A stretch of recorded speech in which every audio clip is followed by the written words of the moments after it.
Hello everyone, I am Frostcloud on my Mr. Chaos the Cunning Wolf channel. Today I'm going to be reacting to the 11th episode of MLP Season 9, Student Counsel. Now all I know about this episode is this is apparently going to be another Starlight and Trixie episode. Personally they're not really my thing, but who knows, maybe this is going to be something different. And in my time of test glancing the file to make sure that it was fully downloaded to make sure it fully plays, I heard Starlight say Terramar.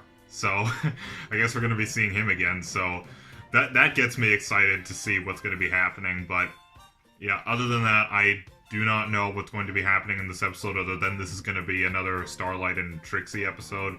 So without further ado, let's just dive in. I know how hard you've been working lately, so I figured you could use a break.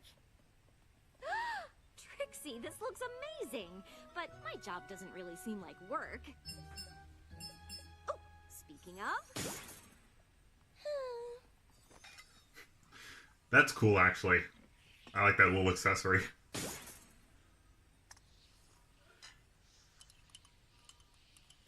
This is gonna become a meme, isn't it? Oh. Hold on, shot. Sorry. I cast a spell on the door to my office, so this bracelet goes off whenever there's a knock. Yona is having the worst time with her braids lately. Anyway, you were saying?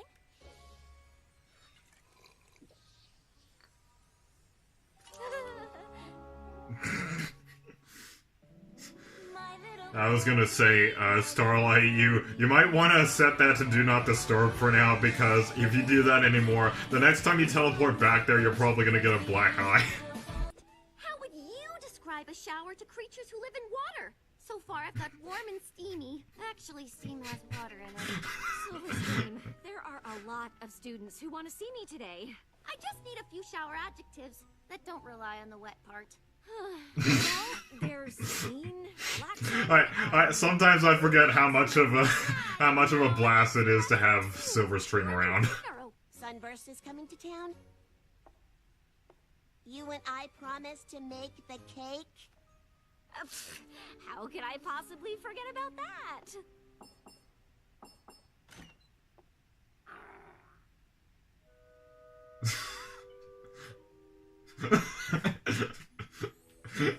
I love that movement. Get started on those sticks and I'll be right back. You know, why don't I just hang on to this? Wouldn't want to forget the things I just said I'd take care of, because I am totally gonna take care of them.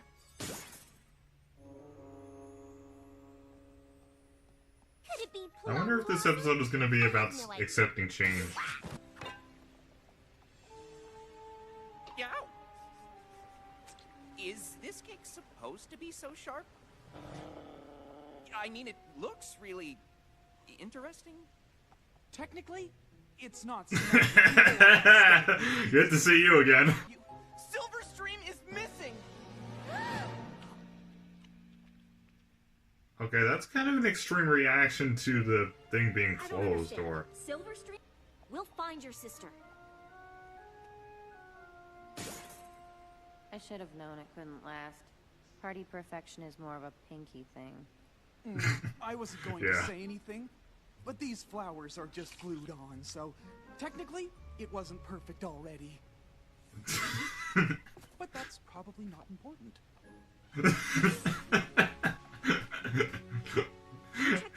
I don't know why that was funny. We can still have a party. A search party. We'll talk about all this later. That's a good one. I have a lot of experience telling ponies that I have experience with the dangerous creatures of Everfree Forest. Follow me! Yeah, but you almost... You endangered a bunch of ponies' lives by bringing in Ursa Minor into town, so... I don't think...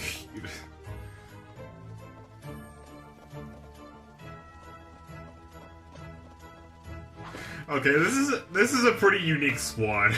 I like it. And there are 6 of them, so they're kind of an alternative version of the main 6. Trixie. Technically, pine trees like Pinus cembra or Pinus sylvestris can grow from narrow crevasses or cracks in a rocky rhizosphere. You complete me. There's some pine trees over there.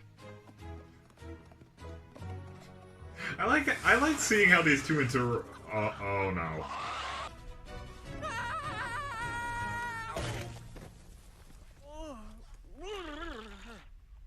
Sunburst! Oh, I'm a slutty. It's me! Starlight!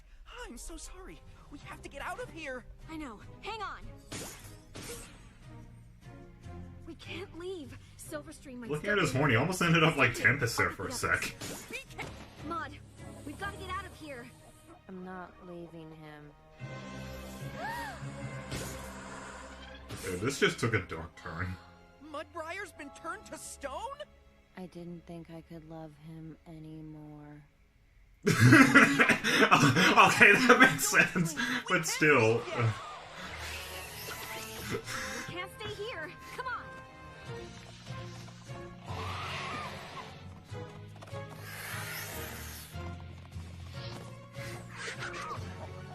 Okay, I'm liking this. That was close. We're looking it in the eyes. Oh. This way. I don't know if that's a good idea.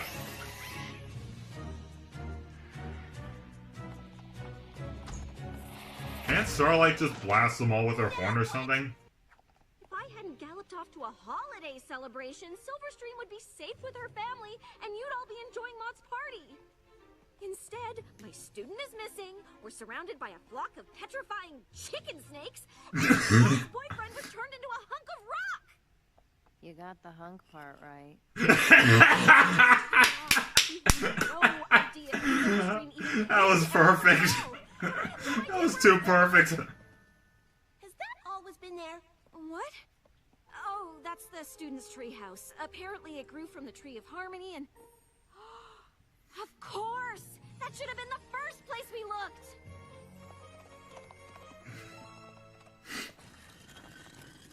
I've had moments like that where I'm looking for lost things. Whoa. I'm sorry you got turned to stone looking for me, but I'm glad Edith was able to turn you back. How do you tell the difference? I have mixed feelings about it. Technically, I will always be a stick pony, but the experience has given me an even deeper appreciation for the density and permanence of rock. Swoon. Silverstream and I should get going, but I wanted to thank you for every... Do you think if I had set times to see me, it might help you decide what you really need to talk about? To be honest, you really weren't very helpful with the other stuff anyway. Yeah, wait, what? Happy spring solstastic, every pony! Who wants a piece of Mrs. Cake's famous... Petrified dessert? You had me at petrified.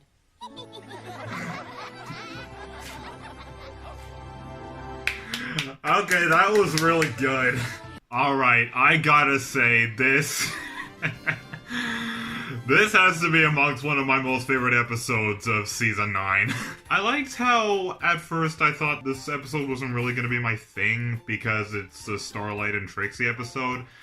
But it managed to become more than that. Aside from the good moral of you shouldn't overwork or else you're not going to have any time for your good friends, nor don't underwork so that stuff like this doesn't happen. Other than the whole Silverstream being lost thing, I must say, the interactions between pretty much our new main six here is pretty much what takes center stage in this episode. And this is yet another really good episode that features none of the main six. Now, is this amongst my most memorable? Not quite, but I can definitely say I really, really did like this episode. You saw how much I was laughing. I absolutely love seeing the interaction between Maud and Mudbriar again. I'm sorry, but this made easily what I consider, in my opinion, amongst the most funniest episodes of Season 9, right next to Frenemies. As I said during the reaction, I think some people who do work a lot of hours can relate to Starlight a lot. And people who have slacked off from doing a lot of hours in their job, it can have consequences, not exactly as severe as this, but maybe they'll get some sort of punishment from their boss, or maybe they'll be let go. I wonder if people who have jobs can relate to this. I don't have any jobs at the moment, but I have had jobs before, and if I saw this episode during the time where I had the last job I had before I was let go back in 2018, I think I would have actually been able to relate to Starlight a bit. Well, not really. I was following hours pretty much to perfection, but my point is, I think people who are in a similar situation like this can relate to Starlight a lot in this episode, and relatability is one of my most favorite things when it comes to critiquing something. Seeing Terramar again was a pretty welcome return. I don't know, but it just reminds me of that episode that I really like, Surf and or Turf. Despite the controversy around it with the whole, relationships and the parents living in different houses thing, I still really liked it because we were visiting a location that we saw in MLP the movie, which you all know is amongst one of my most favorite things in all of MLP. So it's the reason why I like that episode despite its controversial morals. But I like seeing one of the characters we were introduced to from that because it reminds me of that. This is just me, but even when it's just a cameo of a character from something I really like, it just makes the episode better for me. I don't know, maybe my priorities are just weird, but this sort of felt like a more ultimate version of Stairmaster, I believe it was called, from Season 1, because instead of just Fluttershy getting stoned and then standing up to the cockatrice, it's pretty much this whole new alternate main six trio we got going. And I know that moment as to where when you're looking for someone, or just something, it turns out to be in the most simplest place you never thought to look. I honestly don't really have anything else to say about this episode, but this was a really, really good episode. I like the interaction between this new squad we had going. The moral was relatable, and overall this was just a funny and just a wacky adventure. So what's my final verdict for this episode? Honestly, like I said, it's not one of my most favorite things in MLP, but it definitely wasn't boring. And I honestly don't really see much wrong with it. At first I was going to consider Trixie's constant demand for Starlight's free time in this episode to be a bit of a flaw, but then as the episode went on, it became more understandable, so I decided not to do that. So with this not exactly being one of my most favorite things in all of MLP, but as well as not really boring, because I give boring things an orange 10 out of 10 paws, I gotta say I would give this a green 10 out of 10 paws, between the two. Anyways, that was my reaction to MLP Season 9, Episode 11, Student Counsel. Thank you all for joining me once again, keep it frosty, and have a wonderful day. Broha.